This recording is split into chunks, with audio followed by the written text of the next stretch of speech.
मोहनलाल भास्कर भारतीय खुफिया agency raw के लिए अंडरकवर एजेंट का काम कर रहे थे जब उन्हें पाकिस्तान द्वारा एक काउंटर इंटेलिजेंस ऑपरेशन गिरफ्तारी किया गया।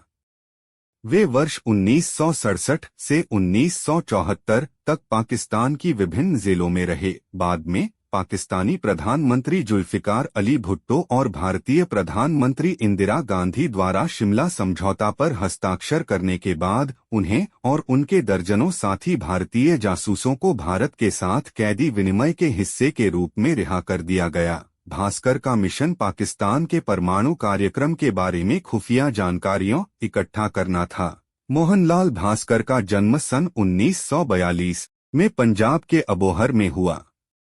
उनका शुरुआती जीवन संघर्ष के साथ शुरू हुआ। जब उन्होंने होश संभाला तो अपने करियर की शुरुआत एक मजदूर और अखबार बांटने वाले के रूप में की। हालांकि इस संघर्ष में भी उन्होंने अपनी पढ़ाई जारी रखी। उन्होंने MA1.B.Ed. की पढ़ाई पूरी की और सिक्किम सरकार के शिक्षक प्रशिक्षण संस्थान के वाइस प्रिंसिपल बने। इसके अलावा सन 1961 में वह धारका के संपादक और 1962 में गांडीव हिंदी दैनिक के उप संपादक बने।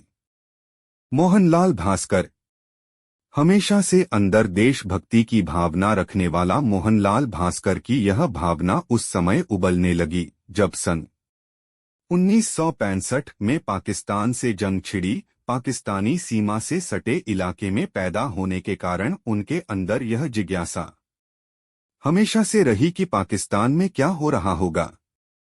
सन 1965 की जंग में उनकी इस जिज्ञासा में और तेजी आई।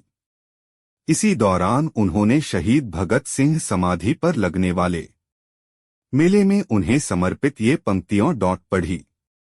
तेरे लहू सच्चा है, अनाज हमने खाया, ये जज्बा-ए शहादत है, उसी से हम में आया।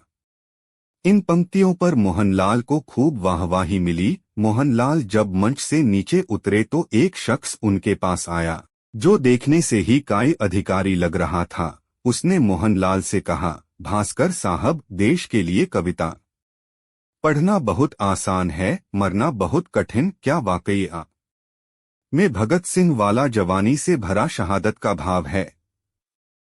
इतना सुनते ही तैश मोहनलाल में आ गए और उस शख्स से बोले, साहब, जब कभी सीमा पर गोली चले तो बुला लेना, आपसे 4 कदम आगे चलूंगा, और भागने लगूं तो बुला लेना, मार देना। देश के लिए कहीं भी आपको मेरी जरूरत पड़े तो जिस्मो जौ हाजिर है।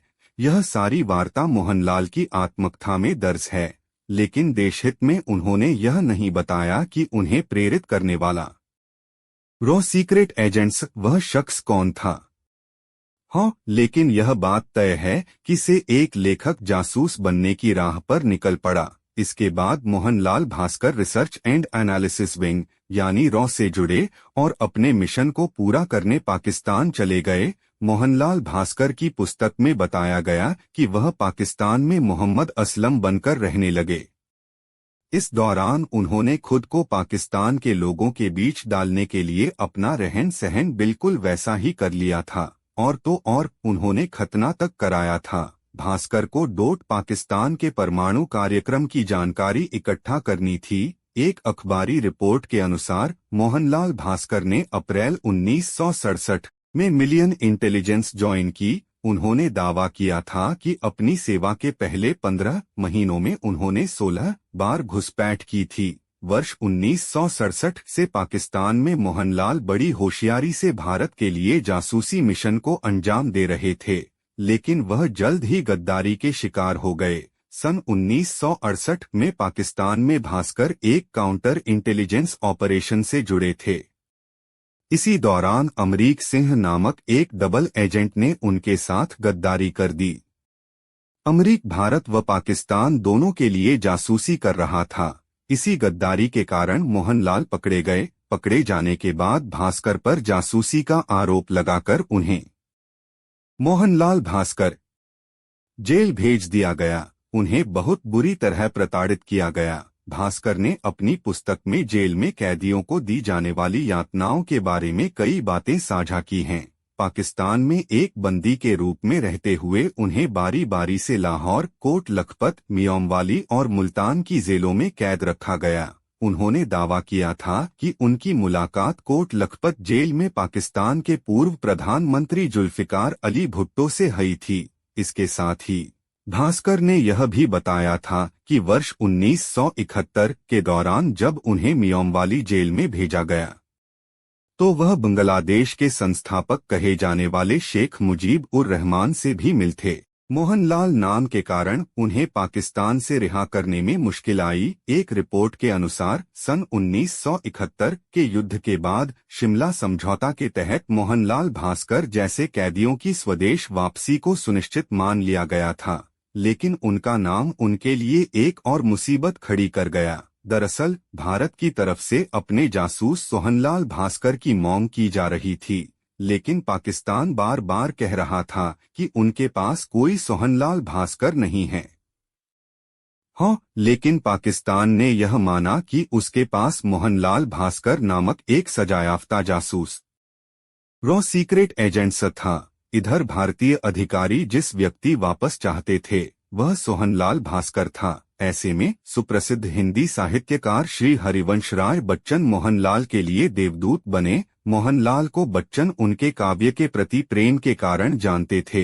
हरिवंश राय बच्चन उनके दिनों स्विस दूतावास में कार्यरत थे और स्विस प्रत्यावर्तन में प्रमुख निभा रहे थे। आखिरकार 9 दिसंबर 1974 को मोहनलाल भास्कर भारत लौट आए।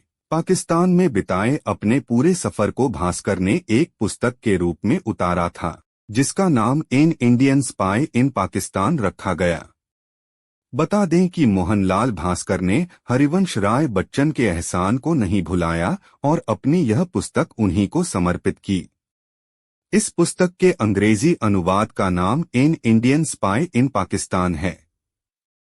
इसे सन 1983 में प्रकाशित किया गया। पुस्तक की भूमिका प्रसिद्ध लेखक खुशवंत सिंह ने लिखा थी। भास्कर ने अपनी पुस्तक में कई हिरासत एवं पूछताछ केंद्रों में एक कैदी के रूप में अपने इलाज और जासूसी के आरोप में अपने मुकदमे का वर्णन किया है। कई जगहों पर उन्हें कुछ बहुत ही दयालु जेलर और साथी पाकिस्तानी कैदी मिल, लेकिन साथ ही के दौरान उन्हें मोहनलाल भास्कर सुविधाओं का बहुत अभाव झेलना पड़ा। इस दौरान घृणा और यातना की याद भी भुलाए नहीं भूलती है। उन्हें जो उपचार दिया गया वह आधिकारिक नीति के उलट उन व्यक्तियों पर निर्भर करता था जिनसे उनका सामना होता था।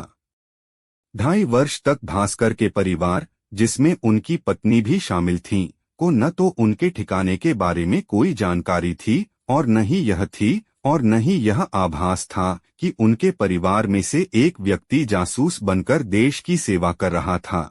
मोहनलाल की पत्नी प्रभा भास्कर ने आरोप लगाया कि भारत सरकार उनके परिवार की उचित देखभाल नहीं कर रही थी। अपनी वापसी के बाद भी भास्कर को जेल में बिताए गए समय के लिए वेतन पाने के लिए संघर्ष करना पड़ा और अंततः सन 1977 में प्रसिद्ध कांग्रेसी नेता बलराम जाखड़ के हस्तक्षेप के बाद उन्हें 28,000 रुपये मिले।